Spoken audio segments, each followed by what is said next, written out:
Hello there. As the dust raised by the Nato retreat from Afghanistan starts to settle, up comes Argentina with another plot for the Falkland Islands.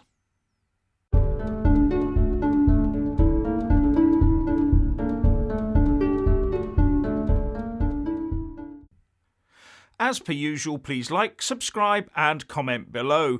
And when subscribing, please do press that little bell, but also select the all option, or you won't get any notifications when I publish a new video. This is what happens when you show weakness on the international stage. A chancer comes along looking to see if they too can have a pop at you. And having seen the UK melt away from the Taliban and out of Afghanistan, Argentine politicians have suddenly come up with a new but desperate plot to take control of the Falkland Islands. And this one is so desperate and off the wall, I had to check it wasn't April the 1st. So what are they up to? Well, the plan, it seems, is to pass a new law in Argentina making it unlawful to claim that the Falkland Islands don't belong to Argentina. Yes, you could end up being thrown in jail if you say that the UK legitimately controls the Falkland Islands.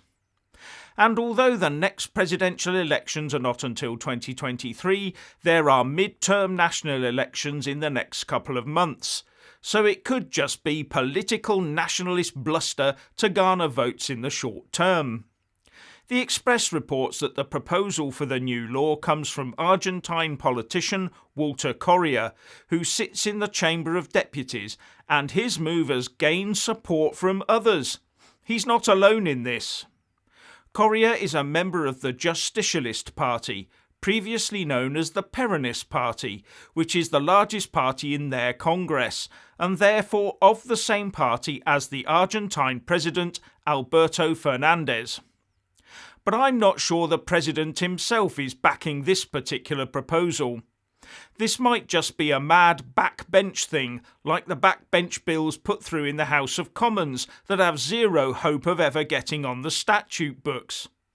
But this proposal does contain other aspects, says the Express, such as denying war crimes or crimes against humanity, or publicly protesting against pandemic restrictions, for example. i.e., don't say anything contrary to Argentine government policy. Sounds right up their alley, doesn't it? But there are ramifications, of course. Were this law to get passed, it would discourage Falkland Islanders visiting Argentina, because a law like that would force the whole Argentinian political system to treat the Falkland Islands as an integral part of Argentina, because they all have to believe it and act as if the Falklands are under their control by law. So any Falkland Islander who states openly, while on their home soil, that the Falkland Islands are a British overseas territory, they would be deemed by the Argentine courts to have set it on Argentine territory, and would be arrested immediately on setting foot in Buenos Aires. UK diplomats to Argentina might be protected from this by diplomatic immunity, but tourists wouldn't be. Nor would visiting business delegates, politicians, sports people and actors, etc. It would make UK attendance at international conferences in Argentina very problematic. And an international football match with Brit supporters turning up, well. And we've always got the likes of Nicola Sturgeon and the SNP. They're always looking for new ideas for Scottish independence, and to kick Westminster too. You can just picture her drafting a new law for Holyrood right now, can't you? Now, it's easy to dismiss this as a madcap proposal, but Argentine governments are always desperate to push the false Argentinian narrative over the Falklands.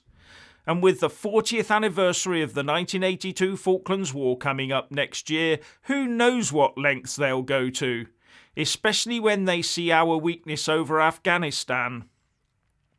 Just recently, a pre-canned speech by President Fernandez was given at the UN General Assembly, where he said, I want to reaffirm the legitimate and imprescriptible sovereign rights of the Argentine Republic over the Malvinas, South Georgia and the South Sandwich Islands and the surrounding maritime spaces, which are an integral part of the national territory of Argentina and which have been illegally occupied by the United Kingdom for more than 187 years. Argentina occupied the Falklands for 73 days during that period, before being kicked out by us. And the people who live on the Falklands want nothing to do with Argentina.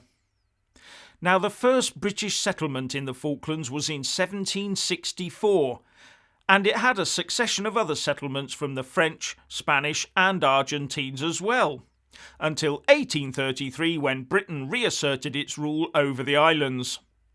Argentina became independent of Spain in 1816, well after the first British settlement on the Falklands.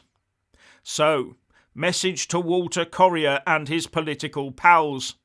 They are called the Falkland Islands, and they are a British overseas territory. And if that law is passed and YouTube allows this video to be shown in Argentina or in the Falklands, will it be me or Google that gets arrested? Anyway, what's happening in Afghanistan right now? Well, before I get to that, I just want to say a massive thank you to all my Super Thanks, Patreon and PayPal supporters, as well as those that do buy a mug with my mug on it. Links in the descriptions box below. You really do help me keep this channel going. So the Taliban has taken full control of Kabul airport and has now declared full independence. And thousands of Taliban supporters have flooded onto the streets of Kandahar in celebration. And to rub it in, many Taliban fighters are now wearing state-of-the-art US kit that they recovered after the US troops just abandoned it. While the US Secretary of State Antony Blinken announces that the US will be in Qatar conducting diplomatic talks with the Taliban. A new chapter of America's engagement with Afghanistan has begun, he said. It's one in which we will lead with our diplomacy. We will continue our relentless efforts to help Americans, foreign nationals and Afghans leave Afghanistan if they choose. While General Jack Keane, a former Vice Chief of Staff of the US Army, told the BBC Radio 4 Today programme that the reality is that Al-Qaeda is in 15 provinces in Afghanistan. ISK has aspirations outside of Afghanistan. The US abandoning the mission, even though there are threats to American citizens, is one of the most serious foreign security blunders the US has made in the past 30 or 40 years. And I will say that I take the latter view. As does former Army officer and now MP for Plymouth Moor View, Johnny Mercer. He wrote an article in the Times saying that nothing quite sums up the nature of this capitulation quite like the open sewer outside Kabul airport where so many died in that suicide bombing last week. My rage is only quelled by tears, which inevitably give way to rage again, and so it goes on, day after day, he writes. The tears are for what has been lost, friends, fathers, bodies and minds. The rage is towards our leaders. That kind of generation-defining rage from which I hope defining change comes.